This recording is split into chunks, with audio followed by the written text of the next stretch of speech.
Well, hello and welcome everybody to this data talk session. Today we're joined by Mattia Peretti, who is a project manager at Collab, which is the think tank initiative by the London School of Economics. And we're hosting this informal session today to give you more of an insight on artificial intelligence, specifically for journalism.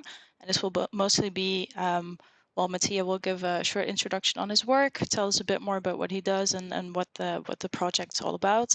And then in the meantime, everybody's free to ask questions. You can either do that by typing in the chat or raising your hand, and then we can address those. And for more elaborate questions, I ask you to please leave them to the end, and we can do this in a more of a general Q&A. So if there are any questions for the meeting, please go ahead and ask now. Otherwise, I will give the floor to Mattia.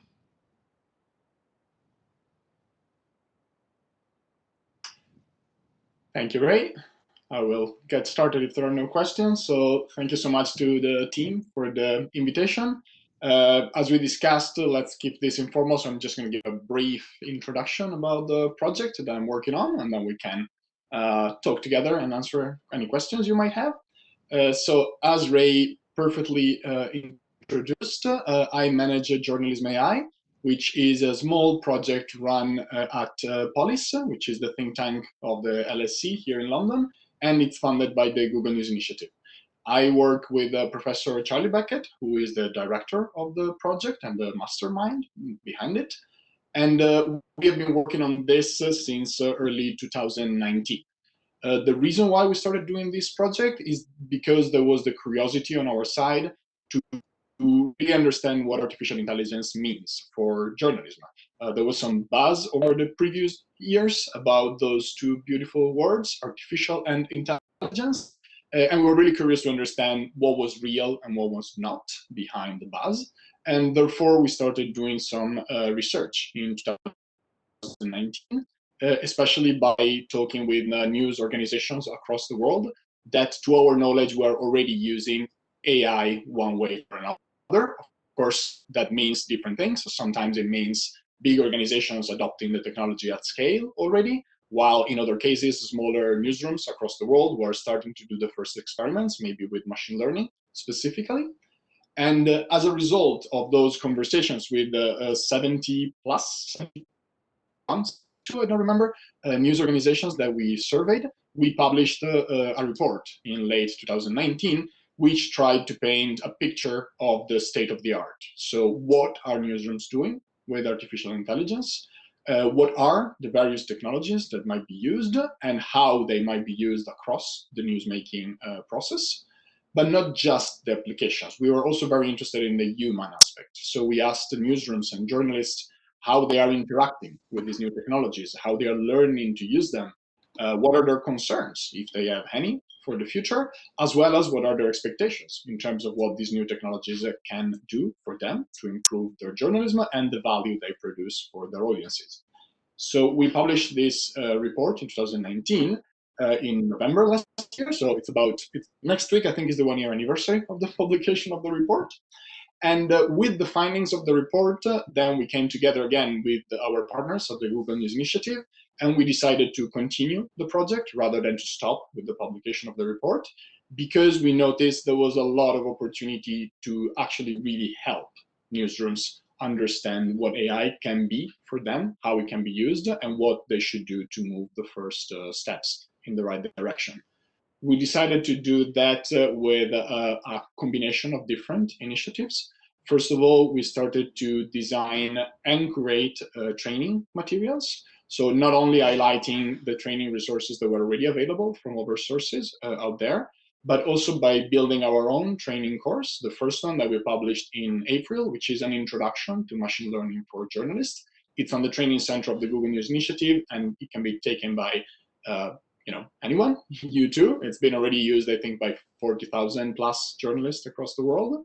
And building on that course, we were designing over the past few weeks a second one, which we're going to publish in December, which will go from theory to practice and really teach the fundamentals of how to train a machine learning model for journalistic investigations specifically.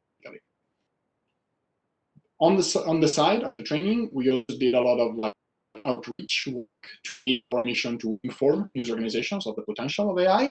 This means a weekly newsletter that we run, where we create the best research and articles and findings and initiatives that we find at the intersection of AI and journalism, as well, of course, as highlighting our own work.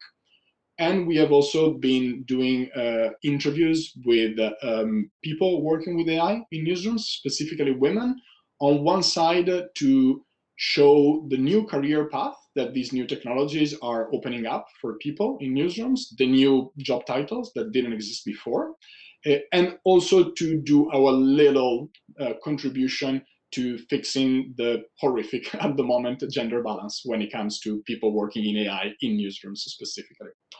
The third initiative that we're running this year, and I'm going to wrap up with this one, my introduction, is called the Collab, which is short for Collaborative Experiment. The idea started from the survey where we heard from the newsrooms we interviewed that they were really keen in considering opportunities for collaboration around AI. A wide majority of the people we surveyed, of the newsroom we surveyed, said that they were really keen in understanding what they could do with others together.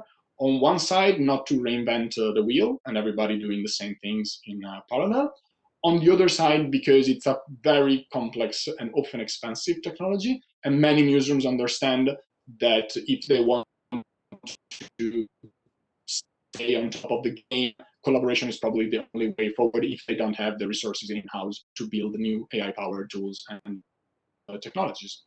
So from this idea of the collaboration, we gathered in June about 20 news organizations from all over the world.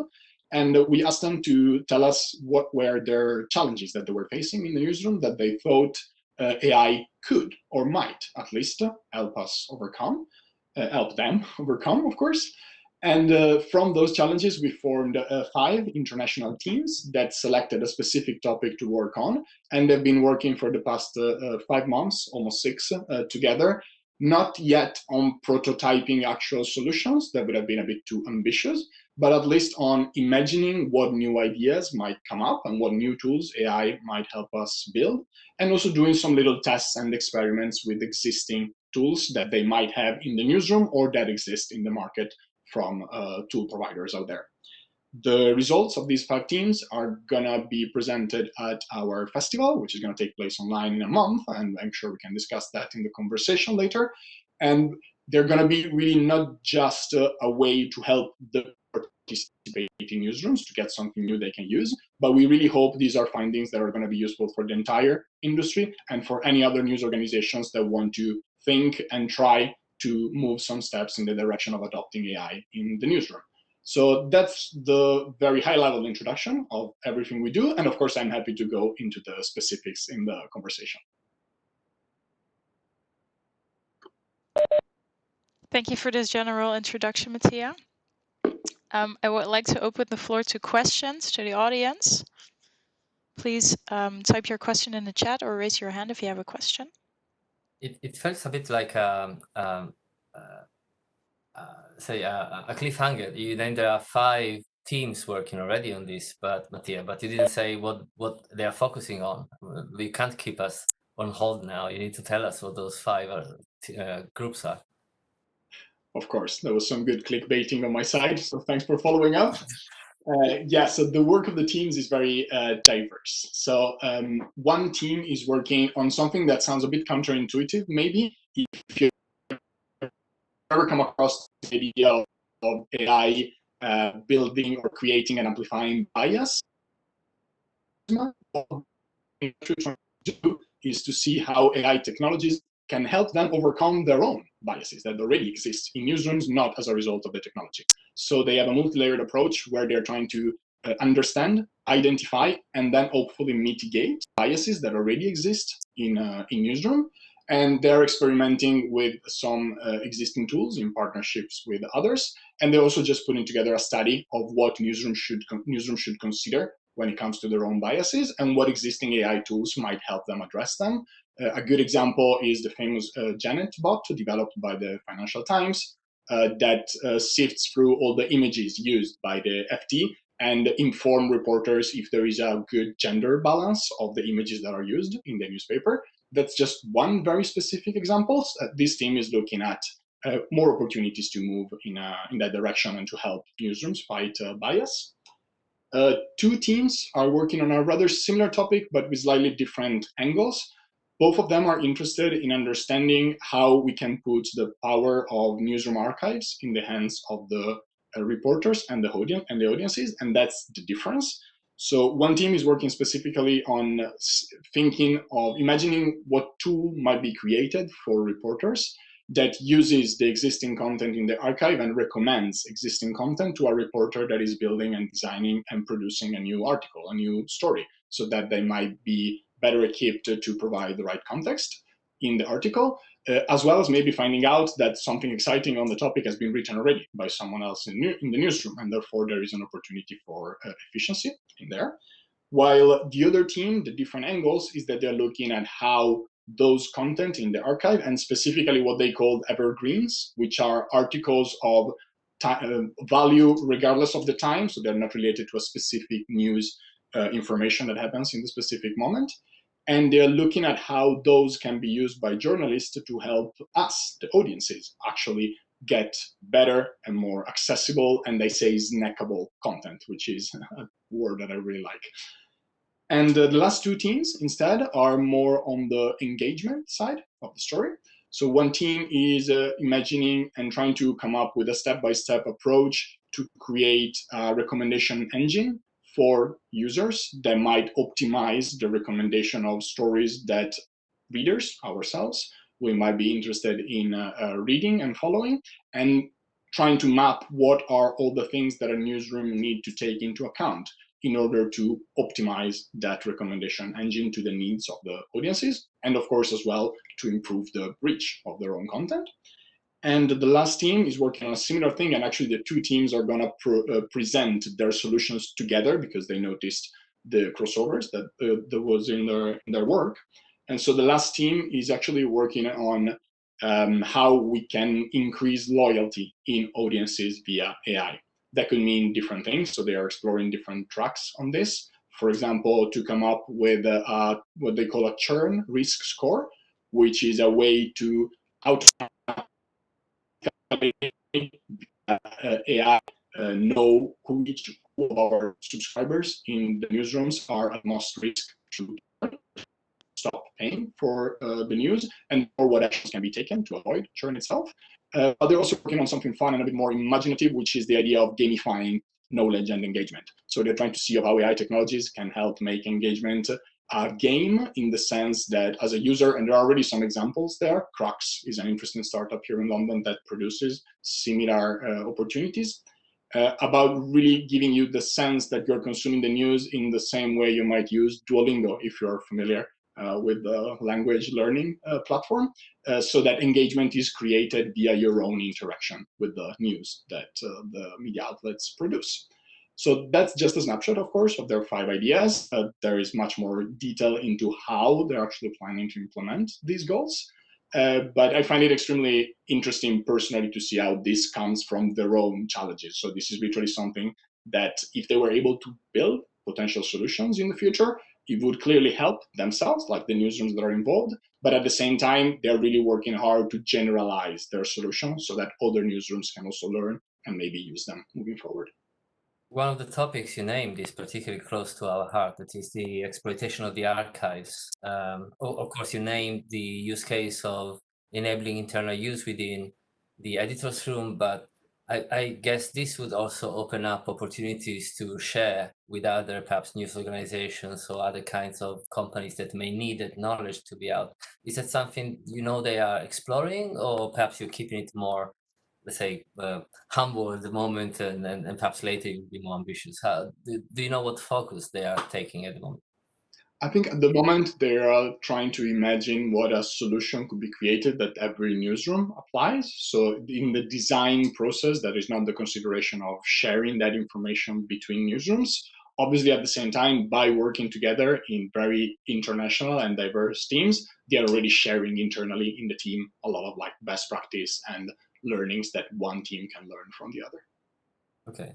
One last note, and then I shut up. I promise.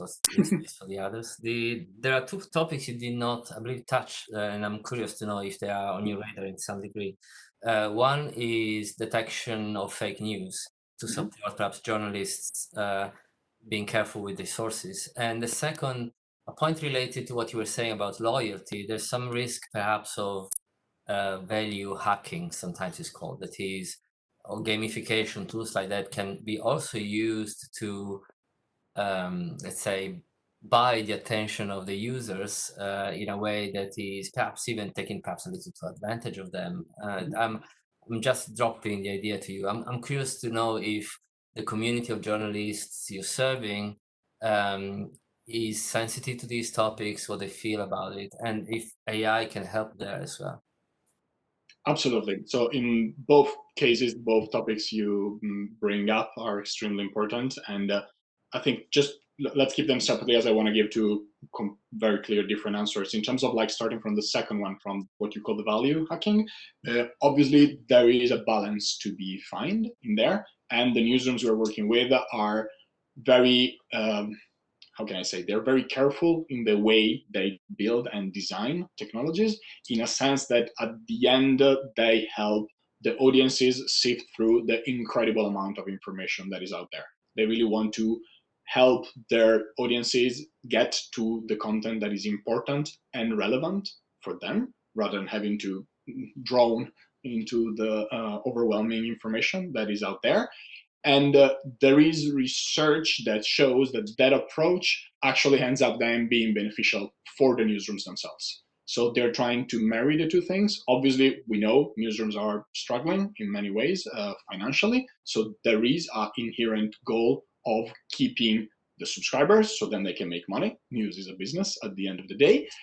But they are trying to really match the two goals so that one feeds the other, so that the end result is better for the audiences that get the content they need, as well as for the newsroom that gets the content out there and more loyal subscribers at the same time. A different answer regards your first point on detection of fake news. There is fantastic potential on AI technologies to help there, both for detection of fake news as well as fact checking. And there are some incredible organizations, I could name a few here in London, considered like First Draft or Full Fact, that do incredible work. Is exactly because we respect their expertise and work so much that we, as JournalismAI, don't go into the topic. We're not experts on it, so we don't try to pretend we can do a lot in that regard. But of course, it's on the top of people's mind in newsrooms as a topic. Hopefully a little less after last week moving forward, but we'll see if that's true. And but again, we don't create any initiative that is centered around that topic because we just think there are many more people that can do that better than ourselves. Okay, it was a conscious choice to put it out of scope and focus on the rest. Thank you, Mattia. Back to you, Ray, and the audience. Yeah, thank you for that. I actually do have a question myself, and then afterwards I see that Elena has had her hand up for a while. So I'll go first, and then you can go, Elena. Mattia, you've mentioned newsrooms a couple of times, and it might be that I missed it, but somehow it wasn't super clear to me. The journalists that are connected to these newsrooms, are they companies? Are they the big papers? Are they small publishing offices? What kind of a structure is that?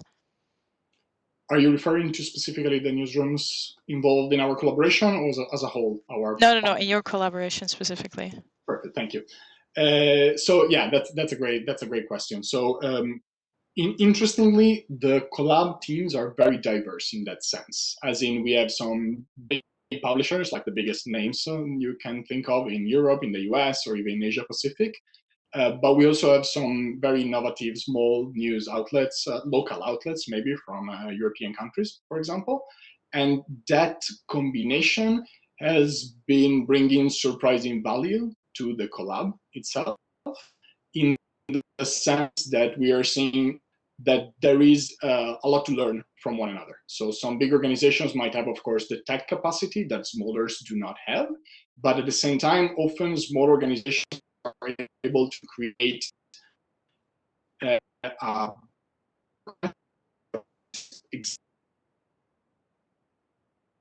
so at the same time having and Mattia, I think you're breaking up a little. Oh, I'm sorry. Yeah, that's okay. Could you maybe repeat the last sort of minute of what you said? I'm sorry. Yes. Okay. So I was just saying that, yeah, there are both bigger and smaller newsrooms, and that then them working together, it's actually part of the value that the collab creates, because they're able to learn from each other and bring very different and valuable perspectives. And is there a willingness from the bigger ones to share what they know and what they've learned in tech with even the smaller ones? Because I can imagine it's also, well, a business model for them. Absolutely. I mean, again, that eagerness for collaboration is shown in practice by the participants. Sharing technology, honestly, I think we're not there yet. Rightly so. The organizations that have been able to build their own technology are careful of not just giving it away to others. But at the same time, a key element of our collaboration is that it's international. Therefore, for most of the participating newsrooms, the other members are not direct competitors, because a newsroom in Argentina is not competing with a local outlet in southern France, for example, and that makes it much more easy for them to share openly learnings, if not information and technology as well. Great, thank you for that. Elena, you can go. Yes, thank you. My question actually builds off a bit of what you and Gianfranco already touched upon, and that's in when these newsrooms go into their archive and look at data. On the one hand, I think as Gianfranco touched upon, they also publish data so others can access, but in going through their archives, if and when they spot that there is data that is either missing or that they would need to complement their search or that would add more value to their story, how would they find or get this extra data or this additional data? Yeah, that's a good one, Elena. Where do they go? When the data you need to feed the AI is not good enough or is not sufficient, what are the main sources of data for these organizations in the news? I guess the answer varies a lot depending on the use case you are considering. Of course, if we're talking about using AI and machine learning to optimize a subscription model, for example, the data is from the audiences that they have. And so there is no other way for a newsroom than collecting their data in a responsible and GDPR compliant way. If you're talking about an investigation, say on satellite images to find out if there is some environmental problem happening somewhere in the world, then there are many different ways to source those satellite images that you need to train a model then to recognize others. I'm not an expert in the topic, so take my answer with a grain of salt. But of course, that goes from scraping public data from the internet, rather from Google Maps or other available map tools, or contacting institutions that collect for different purposes those data and see if, especially if they're public institutions, if there is a way to get to use that data for their investigation. So again, not an expert in the topic, so I don't think I can go into much more detail, but it really depends on the use case we're talking about. Thank you. There's a question from Esther in the chat. Understanding and reducing churn and increasing loyalty using AI is also a topic in other sectors. Are there specifics to the newsroom environment? Did you look at other initiatives, or what can others learn from your approach? That's an excellent question. So generally speaking, there's a lot that news could and should learn from other industries that are using AI already in much more refined way.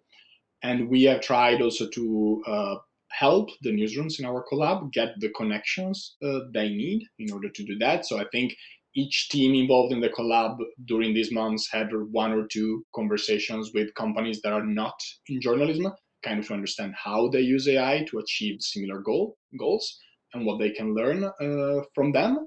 When it comes to what others can learn from our approach, I think we will have to wait for our festival in December to get the answers directly from the teams that are working on it. But I'm a big believer that even beyond AI, news should often look outside of our own bubble to learn best practices also from other industries. Not to create the Spotify of news, as many say, that's reductive, but there are a lot of lessons that can be learned, both in terms of technology and leadership and product development as well, outside of the news industry itself. Great, thank you. I don't see any other questions, so I'm going to go ahead and steal the floor there. Mattia, I know that you've been working with these 5 teams, but is there any sort of general difficulty that you encounter in all of these 5 projects? Excellent question. So in the design of the collab, of course, when we were thinking about this initiative, it was in a pre-COVID world. So obviously collaboration would have possibly been easier. We would have been able to meet in person and have some in-depth and insightful conversations together. Also to build that team feeling that it's hard to get when you're just looking at a screen. Obviously, when you meet people in person is different. So that was clearly a challenge that we had at the beginning and we had to overcome. When we were designing then the project, the specifics of the project in April, we found extremely important to really start from the needs of the participants. It was going to be very hard to convince people to join a project that we were making the rules of, because everybody in newsrooms had pressing issues to face because of COVID specifically. So we did start with this co-design approach. So the participating newsrooms didn't just join a ready-made project, but actually they decided with us what the collab should look like, what we should achieve together, and how we should work together. The interesting, actually, and very positive insights from taking this approach is that that's not valid for everybody, of course, but many of the participants involved in the collab actually enthusiastically joined this experience, even more than we were expecting, exactly because COVID forced them to focus in their newsrooms to the day-to-day, to the emergency, to the urgent things to fix and make work. So they, especially if they had a strategy or innovation role, they lost part of their space and time for creativity and innovation, and being part of the collab would give them back some of that. That is a key part of their job title and why they decided to take up their role. So that was very then powerful, of course, to make the collab work because of how they embraced the process itself. Yeah, it makes sense. I think COVID is pretty much all of the difficulties that everybody encounters now anyway, right? Of course, then all the teams, they had like logistic challenges. Yeah. There is a value in having international teams and communicating with people in a different continent, but there are also some logistics, like calls to be organized across time zones and different cultures sometimes. But for what I can say from my point of view, the benefits widely overcome the challenges that this diversity brought to the table. Happy to hear that. Elena, you can go ahead and ask your question. Yeah, I wanted to ask, given that at the end of last year, beginning of this year, you published your 2019 report, and following the publication, there was the mass spread of the pandemic. Are there key insights from the report that you think are still are enhanced due to the pandemic that you can share with us? That's an interesting question. I think in a sense, like when it comes to, since the report was so focused on the technology itself, in a sense, I think COVID has accelerated some of the trends that we were expecting to see, even when it comes to AI. That's valid for many other things. It's of course valid for remote working and how newsrooms understood that's possible. Just one example, of course. But also when it comes to the technology, I think people have been quite open to experiment with it. Because at the end of the day, we were and we are all navigating something that is unique, and of course challenges we just discussed, but it's also quite a unique opportunity to try new things and be creative because we're not sure what tomorrow will look like. So in that sense, I think maybe the timeline for developments that we were highlighting in the last chapter of the report, I would say, I think, has been accelerated. I think it would be extremely interesting to run the same survey 1 year from now and probably talk with the same people. And I would expect they would say that the trends that we're looking forward to have happened earlier than they expected. For the rest, I think the part of the report that I would be curious to look back at in the COVID, in a COVID perspective, is about the roles in the newsroom as well, because we were saying and highlighting how many new roles have been created and are coming up thanks to having to work with these technologies in the newsroom.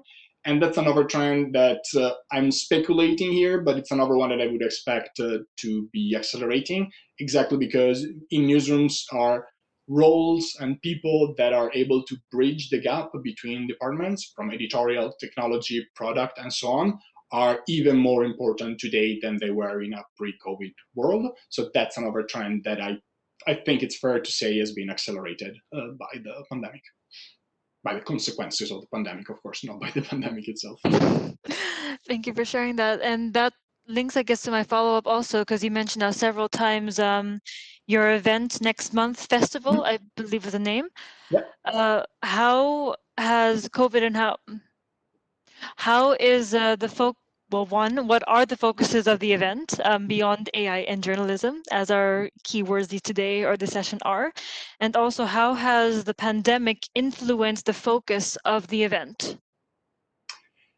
Well, that's a pretty straightforward answer. The focus hasn't changed at all. Obviously, in our mind, in January last year, this was going to be a very fancy conference in Paris or in London, while it will be in our bedrooms and living rooms. But beyond that, the focus hasn't changed at all. The goal of the festival is to, of course, present on one side the results of the Collab. So that's going to be one of the 3 key tracks in the program. The second one that we have is to highlight some of the most interesting case studies that we have seen out there of newsrooms doing innovative things with AI that we think are worth showcasing. And the third track of the program will include conversations with experts, both from newsrooms and also from academia, to really paint the picture of what we can expect from the future of AI in journalism. So the festival is going to be 5 days long between the 7th and the 11th of December. And each day we're going to have 3 online sessions independent from one another. On each day, 1 session per track of the 3 tracks that I just mentioned. It's free to join. Anybody can join online. The only thing people need to do is to sign up for our newsletter to receive the updates and the access link the moment we are ready to go at the beginning of December. So yeah, I have a fantastic team working on it. So I'm blessed to have a couple of people putting together the festival. And next week, actually, via the newsletter, we're going to announce the full program and the full website as well, where people will be able to see the program, the speakers, and also hopefully a little bit of elements to connect our community and bring it together beyond just listening to the speakers and the conversations. Thank you. That answers my questions. I think that's a great teaser that I was going to ask you about anyway, because I think, well, for the people that are interested, I'm definitely speaking on behalf of, I think, EDP SEDS team. This will be a super interesting festival for us to attend. So I'm glad it's free and we can attend it virtually this time. Of course. I'm actually going to drop in the chat the link to the festival website so that that would be great. Information. I managed to do it? Yes. So great, that's thank the you. link to the web page. And if you want to sign up for the newsletter, this is the other link right there. Nice, perfect. Thank you. Of course. Are there any more questions for these last couple of minutes? May I, perhaps?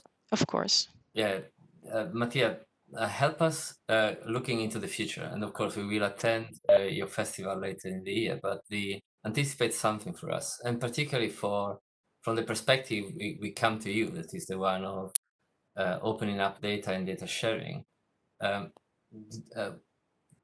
Through the Commission, I'm sure the UK as well, whether in Europe or not, we all expect your industry, as many others, to benefit a lot to working together more closely. Not necessarily saying that competition is not there anymore, but rather collaborating with where wherever there are opportunities to bring together knowledge and information and data. Specifically to AI in journalism, how do you see that collaboration take place in the future? And do you see friction, perhaps, our teams should work on, whether it is technology barriers or legal misunderstandings that we need to help clarifying? Where would you like us in serving the community of consumers of journalism product, or the journalist community itself? Where would you like us to help? Wow, that's an excellent question. So I think I'm going to take off my JournalismAI hat and reply in a personal capacity here to say that, first of all, I'm a big believer in the value of collaboration. Before joining this project, I've been working at the European Journalism Center in the Netherlands, actually, for a few years. And the organization used to and still is fostering collaboration in so many different and inspiring ways. I have seen newsrooms collaborating on reporting on migration, rather building a tool to counter hate speech, and loads of different things. And even just by sharing knowledge and information among leaders and innovators in the newsrooms via the programs I used to run there. So I'm very optimistic about the future of collaboration, because in the past few years, we have seen newsrooms understanding more and more that there is a value in there, especially since technology is helping us cross barriers, geographically speaking. It's much easier for two newsrooms that are not competitors, just thanks to geography, for example, to work together and really bring value to their audiences, respectively, from what they can learn from each other. So that's just my general take on collaboration and my optimism to it. I think the availability of public data, both in terms of like training the algorithms and just in terms of like investigating stories, is extremely important for journalists. So we hope to see more and more journalists being able to get public data in a friction-free and efficient way. In many countries, it's still quite difficult sometimes to access data, both for logistical aspects or because somebody in governments do not want that data to be publicly disclosed. So surely as an industry, there's a lot of work to be done to come together to help lobby, in a sense, to make that data more accessible. And then, of course, when we're talking about data, we cannot have that conversation without talking of the tech companies as well, in the context that we are. Again, important disclaimer, JournalismAI is funded by the Google News Initiative, but that doesn't prevent from having honest conversations with the journalists about how they should approach the tech companies themselves. At the end of the day, when it comes to building AI technologies, there's nothing to do. They will always be able to build better tools and algorithms and technologies that newsrooms can do by themselves. But that shouldn't mean that newsrooms should just give up, in a sense, on building their own tools and just work with what the big tech companies they can provide. There is an incredible potential for collaboration there. And of course, from my personal vantage point, I've always seen the Google News Initiative as doing incredible work in that sense, in helping newsrooms and putting their tools available to them. But it's a tricky relationship that newsrooms should know how to navigate. And as always, if they do it together, probably the outcome is going to be more powerful than if they do it all on their own. Thanks, Mattia. Yeah, thank you, Mattia. I think this is a very nice natural ending to our session. I see there are no more questions left. So if nothing else, I would like to thank you very much for this. Thank you for sharing the story on JournalismAI. And we will stay tuned definitely for the festival. Fantastic. Thank you again for the invitation. It was a pleasure to have this conversation. So thanks for your questions. And yeah, I hope to see you all at the festival in December. Yes, definitely. Thank you. Thank you. Thank you. Thank you very much, Mattia. Thanks, everybody.